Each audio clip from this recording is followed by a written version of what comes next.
During the 35th anniversary of Sabasaba, Kenyans from all walks of life, led by Gen Zs, and armed and peaceful, went to the streets. This is not the first demonstration that has happened in Kenya this year where lives have been lost and property destroyed. Unbeknown to these peaceful demonstrators, the tired regime of Ruto had a well-organized state-sponsored militia in cohort with the police and other state security agencies to maim, kill and destroy property, and blame it on the Kikuyu community and specific leaders who are perceived unfriendly to this killer regime. This targeted profiling of the Kikuyu community and destruction of their specific business is an economic sabotage not new to the narrative of William Ruto. On the 30th day, these state-sponsored militia, under instructions and guidance from the police, were dropped in different places in the country, and mostly in the Mount Kenya region and other regions not perceived friendly to the government. They were strategically dropped past midnight, and then roadblocks were placed by the police while others was dropped early in the morning. The militia were procured by Ruto. Governors and MPs allied to him. These regions included Nairobi, Kiambu, Kajiado, Kisii, Nyeri, Murang'a, Kiambu, Kirinyaga, Meru, Nyandarua, Kajiado, Kitengela, Ongata-Rongai, Machakos, Embu, and in Wote. They had clear instructions to loot and destroy specific properties under police supervision. A killer squad of 101 that works under the Director General of the National Intelligence Service, Nuruddin Haji, was armed with assault rifles and drove in a convoy of unmarked Subarus, shooting and killing innocent protesters aimlessly in the streets and estates. This squad in Subarus, hooded and masked against court orders, are disguising themselves as DCI's officers, yet we know they are not. In fact, I would like to clarify that the National Intelligence Service has procured Subarus to give an impression that this killer gang is from the DCI. The truth of the matter is that this has nothing to do with the DCI.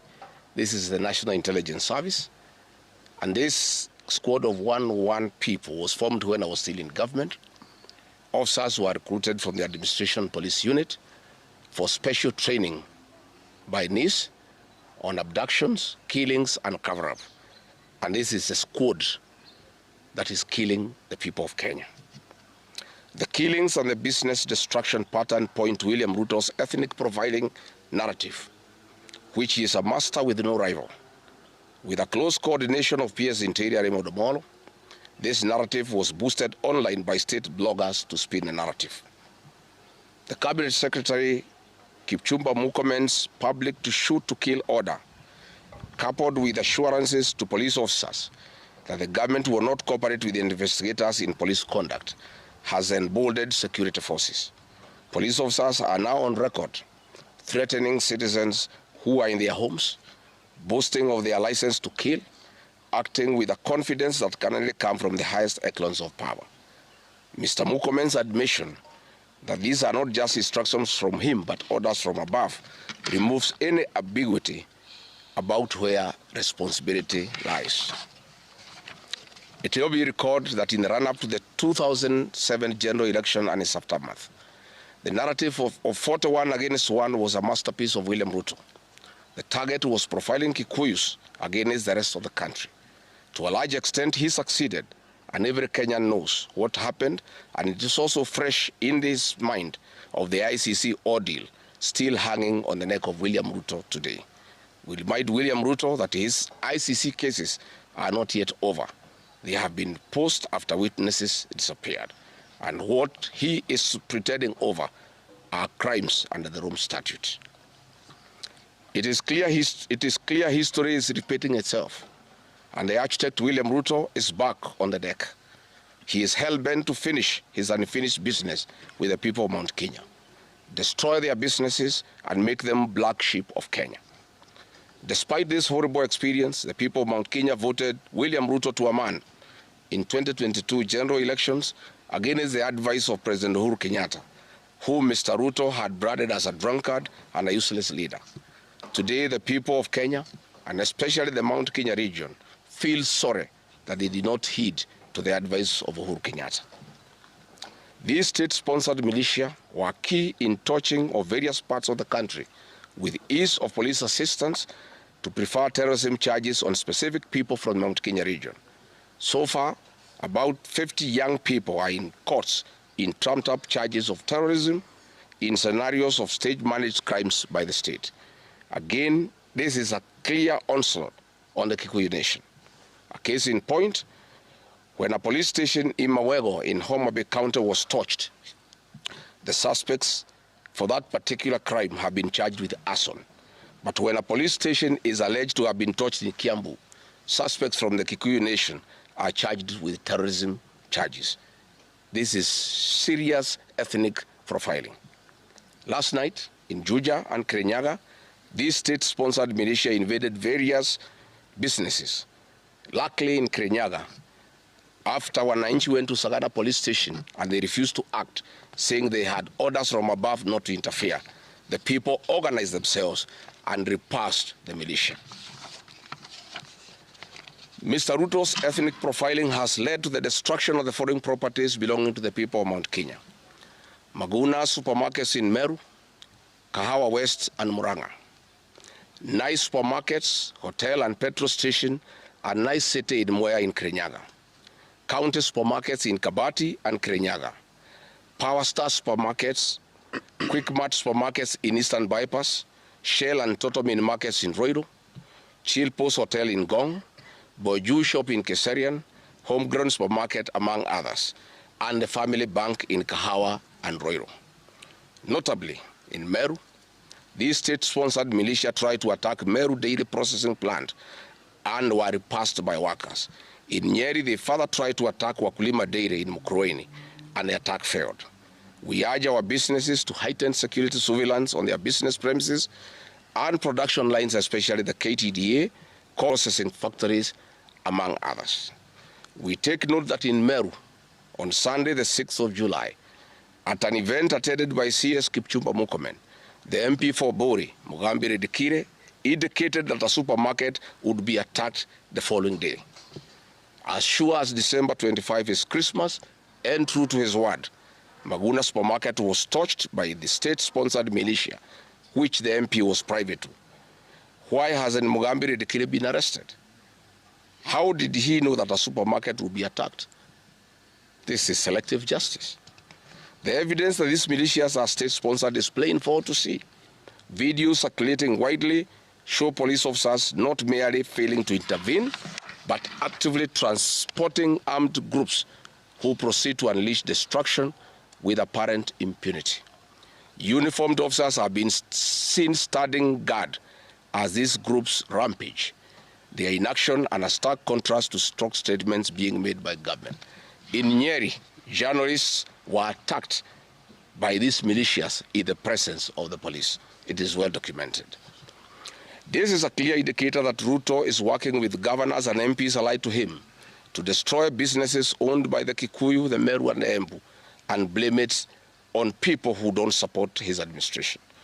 This is a tactic that was used by the colonialists with the collaborators who searched earth policy and touched buildings and businesses and blamed it on the Mau Mau. This divide and rule tactic will not work, Mr. Ruto. We know that in Meru, they want to use this mayhem to blame Mithika Lenturi. In Embu, they have already blamed Mkonji Gitonga. In Ketengela and Gong, they want to target Senator Seki and MP Onesmus Ngogoyo. In Nyeri, they are trying to haunt Honorable Kagusha. And in Kirinyaga, they are targeting Senator Murango. We want to remind President Ruto that it is not the Kikuyus who want him out of office. It is the entire people of Kenya. Kenyans are suffering equally across the country. That is why Kenyans have said, if you, Mr. William Ruto, believe that it is the Kikuyus who want you out, then all Kenyans are Kikuyus. I want to thank the people of Kenya for standing out against this tribal profiling of the Kikuyu. The people of Kenya yesterday did wonderful by saying that the Kikuyus should not be profiled. This morning, I've seen Ruto quivering and wailing in uncontrollable anger. Mr. Ruto, excessive anger is not a solution. I want, with a lot of humility, to advise you to stop being angry. That will not help. You need to know what you need to do because you have not been listening to the people of Kenya. The people of Kenya are more angry than you are. They are angry because you have overtaxed them. There is wanton corruption. There is abductions and extrajudicial killings. There is ethnic profiling and other ills that bedevil your administration. If you want to be calm, please abolish the housing levy and give dignity to the payslip. I have heard you saying that you cannot give jobs to the young people. Please restore the dignity of the payslip. Restore the capacity of the middle class. The middle class will give jobs to these young people. Stop killing and profiling the young people. Listen to them.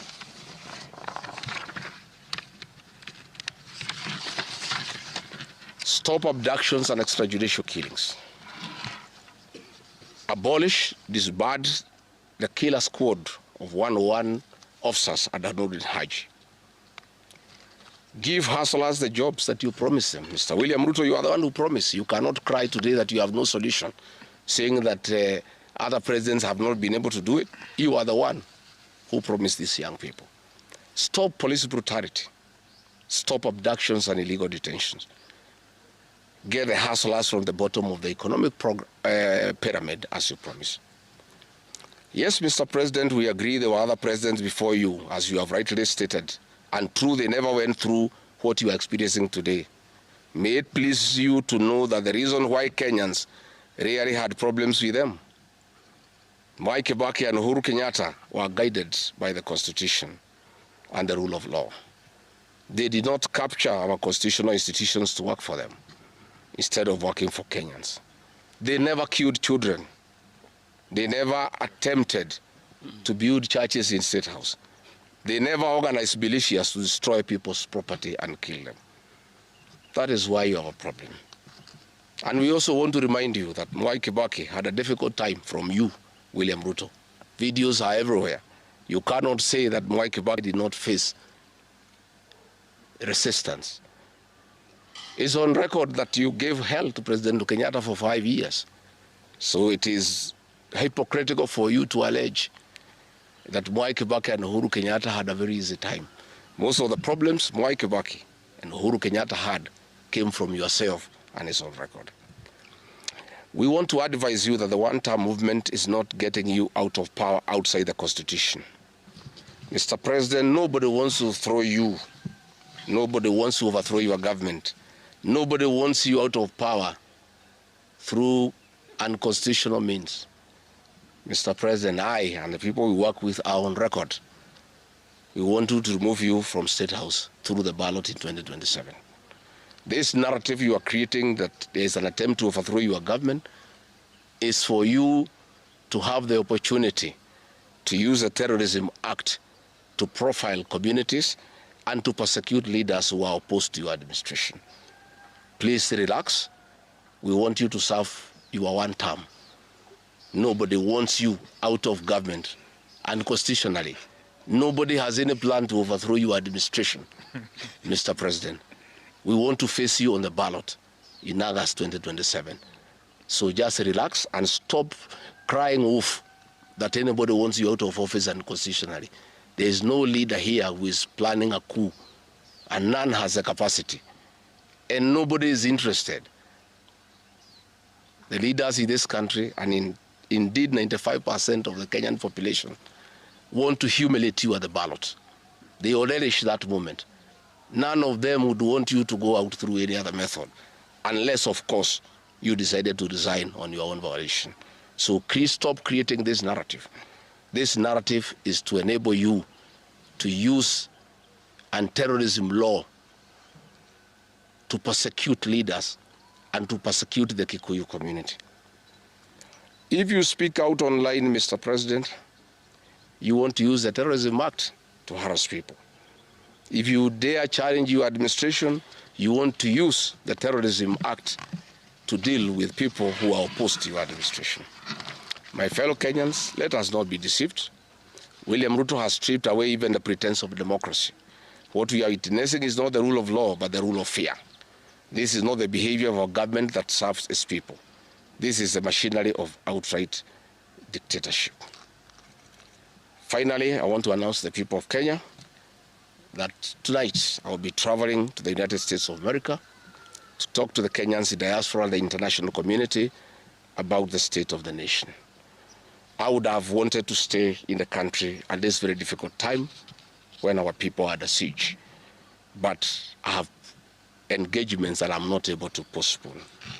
I have been threatened by people close to William Ruto, who called some of my people today, that they will want to stop me from leaving the country. I have no problem. If you want to come and arrest me at the airport, as you are threatening us, you can go ahead. I don't have a problem. You cannot sell fear to us. You know, even if you sold us fear, we cannot buy. You know, and therefore, as I'm out of the country, unless I'm stopped from going, and if I'm stopped from going, I'm still okay. I'll be here because this is my country. We have made sufficient arrangements with other leaders in the united opposition to create a pool of lawyers to come in through for our young people who are being persecuted on trumped-up charges of terrorism. And I want to explain. I have heard the president saying that people have attacked police stations and the law courts. It was all stage managed by the MP for Kikuyu. How do you explain that people can walk into a police station and they are not armed and take over the police station from armed police officers? How do you go to the courts that are guarded by armed police officers and touch them? All these attacks of vital installations were stage managed by William Ruto through Kimani Ichung'wah to create the opportunity to prefer charges against people using the Anti-Terrorism Act. That is the reality. So nobody has attacked any police station. They were all stage managed by government. And what is happening is history is repeating itself. This is exactly what Moi did in the 80s against the Kikuyu community. After the abortive 1982 coup, she used sedition laws and the clandestine Kenya movement to profile the community and hold people into court, and they'll be taken by Bernard Chunga after 5 p.m. This is history repeating itself. I want to ask our people to be calm, to be cautious, and to be strong. I want to appeal to our young people, the Gen Zs. Looking at the scenario of what is happening and what William Ruto has planned, I want to ask my children, my sons and daughters, to consider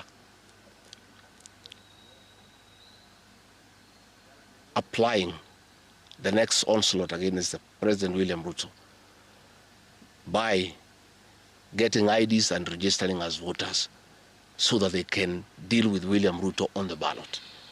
Because I fear for them. Anytime they go out to the streets, they are killed like chicken. I would like to preserve to us these children. We would like to live with them. We would like to see them grow. And when we look at the desperation of William Ruto and the brutal force he is using against these children and the use of state militias to attack them, I would like to plead with them to consider, to join us, we in the opposition, by registering as voters. And in 2027, we'll be able to get rid of President William Ruto. William Ruto, finally, let me ask you a question. The Kikuyu nation, the Mount Kenya people, you call tribalists every day. These people you are waging war against, their businesses, are the same people who voted for you, even after what you did to them in 2007. They forgave you and considered you as a person they can elect as president. You have turned against the community. You are trying to mobilize other Kenyans to profile them and to fight them, but they have refused. These same people from Mount Kenya have the capacity to support somebody else. It must not be you. And they proved that they are not tribal by voting for you when you are Kalenjin. They can vote for a Kamba. They can vote for a Kisi. They can vote for a Luya. They can vote for a Maasai. That sense of entitlement that you are having to the Mount Kenya vote is misplaced. They voted for you, yes. You betrayed them. You turned against them. They don't have to vote for you again. Please stop persecuting them into submission. They will not submit to your brutality, to your vicious attack against them and their leaders. That I want to tell you for free today. I have listened to you talking with a lot of anger, calling them tribalists. They are not. How can they be tribalists when they voted for you and you are not one of them? But you don't have a sense of entitlement that they must vote for you. You know what you have done to them and why they have reacted the way they have. And I want to assure you, you cannot scare them into submission. Even if you jail them, they will not submit. These are seasoned descendants of the freedom fighters, and they cannot be intimidated. So let me encourage my leaders here as I go away to remain strong, to remain focused, and to speak for the people of Kenya. I am I have a lot of gratitude to the Honorable Stephen Kalonzo Musyoka and Eugene Wamalwa, who have been caught the whole of yesterday and today, standing strong and defending our young people who have been framed and charged with treason. For those two leaders, I want to give them the gratitude of my community and our leadership. They have come through for a community when it's under siege, and we are indeed very, very grateful. I want to ask our leaders here to be vigilant and to continue speaking out to the people of Kenya. Should the situation get out of hand and I need to cut my trip short and come back to join the other leaders in defending our people and speaking for them, I will gladly do so. Thank you very much. Good. That's comprehensive. I don't think iko maswali hata kidogo. Labda ile wapi ya Kameme iko na